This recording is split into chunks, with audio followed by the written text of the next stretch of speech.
Now, there are, of course, boundaries. There are boundaries or edges, let's say, to your own self-acceptance.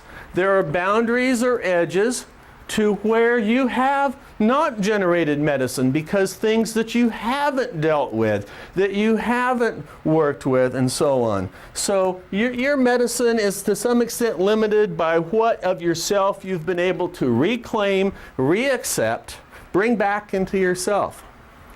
Because, say, for example, let's say that you were married to somebody who was violent and hit you, and you never have totally worked that through to recognize that not only was it not okay, and it wasn't your fault, but maybe you had some role in it, but it's not your fault, and working through all the complexities of all of that, so that they say, well, I'm really angry at my wife, and I don't want to tell her, you know, I could get mad and I could hit her. You say, well, you better not hit her. Let's see, what else?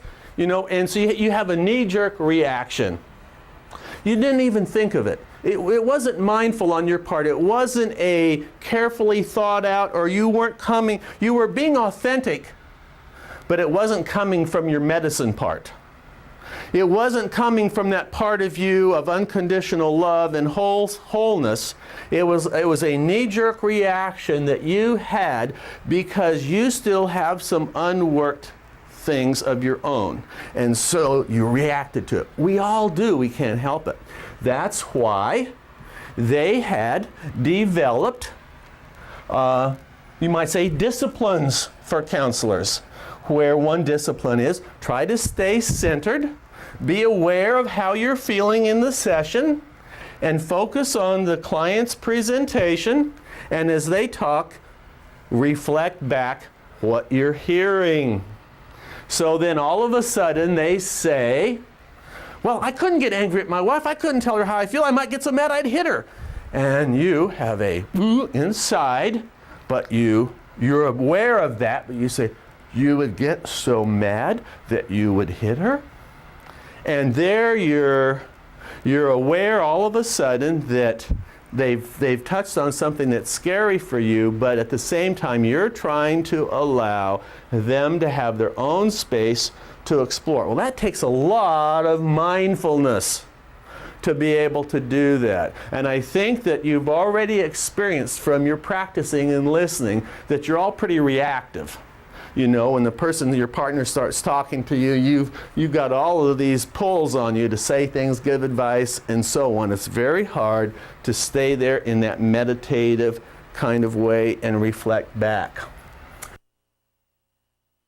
Now that I've shared with you some more of my perspective on how listening plays itself out in the relationship between the client and the counselor, let's watch as some students describe what their experiences have been like exploring listening from both sides of the couch, both as the active listener and the person who's receiving listening. We'll see that they're forming some insights about the importance of listening and the nuances of the experience. Let's see what they have to say. Being the listener, the person to whom the other person's talking to, of a sense of anxiety. As I'm practicing, in the beginning when we practiced and my partner was speaking to me, the sense of not being able to respond to each thing, not nodding the head or mm-hmming or, you know, what have you, but listening without interrupting or without interjection of my thoughts, opinions, which is something I do a lot. And it's also been a new training for me to try to shut up and listen and truly listen. However, shutting up and closing my mouth and not responding rose up within me a sense of anxiety, and that was my own experience, not necessarily my partner's experience, but my own sense of feeling like I might not be really being helpful, that they might perceive me as not really responding, or we have a tendency to go and Mm-hmm. we have a tendency to talk to each other and Yeah. and say things back Uh-huh. and forth so that they at least know you're still there. Right, right. And in this reflective listening, it was practicing perhaps not even doing that much. I've worked both on the phone and in person with this work. And then the next thing I discovered, which became truly fascinating to me, was that as I was truly listening and stepping out of my own program or agenda about helping the other person, but continuing to reflect on what that person was saying, that I would have responses that I wanted to respond to something that she said, and then the next thing you know, she'd be wandering off onto something else. And I discovered that it was important for me to follow her lead and to go where she went and reflect on that, because that she was following her feelings, and that's where her feelings were going. So it was important to follow that. But as we followed that, I felt her experiencing and discovering and discerning things within herself without my saying what they were. I perhaps could see them in this. Am I making sense? Yeah. I you could see them in the situation, but I Mhm. could also feel her discovering her own answers. Right, right. Something in the same way as when we're doing the self-reflective. But it was exciting to watch. It takes a couple of things that are still learning steps for me. One is, as I mentioned a few moments ago, to shut up and not speak.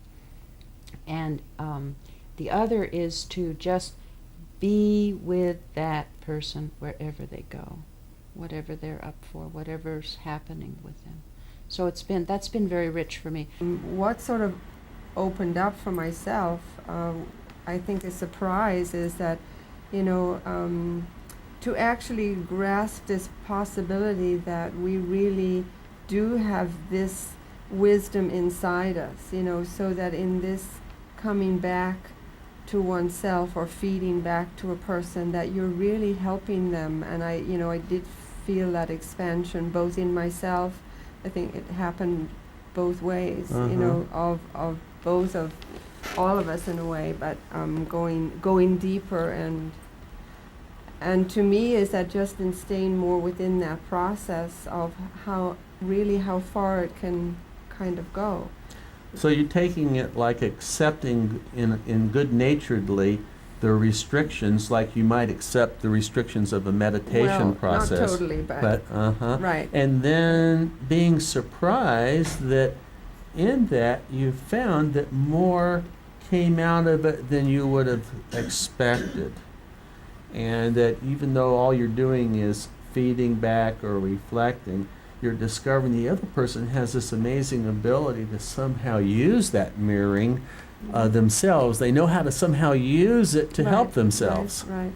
I mean, I felt that the person that I was counseling with, I just couldn't believe where he went in the 3 weeks. I mean, it was just amazing to me.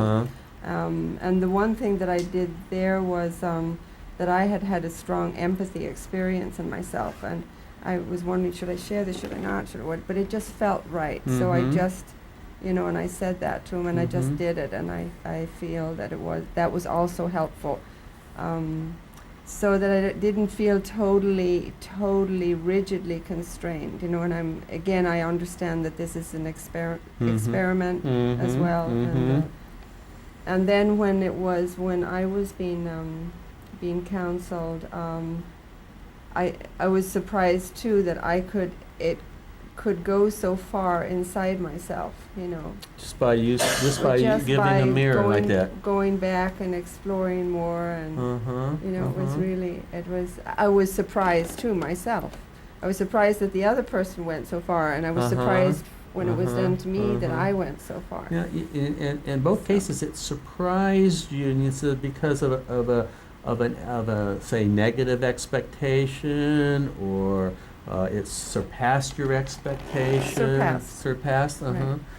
Did you have any insights as to what is it about people that they can use mirroring so effectively? Well, I think that's what I was realizing is that we talk, we especially in if we're in different spiritual schools or in the KC ideology, Mhm. it's one thing to talk about, the divine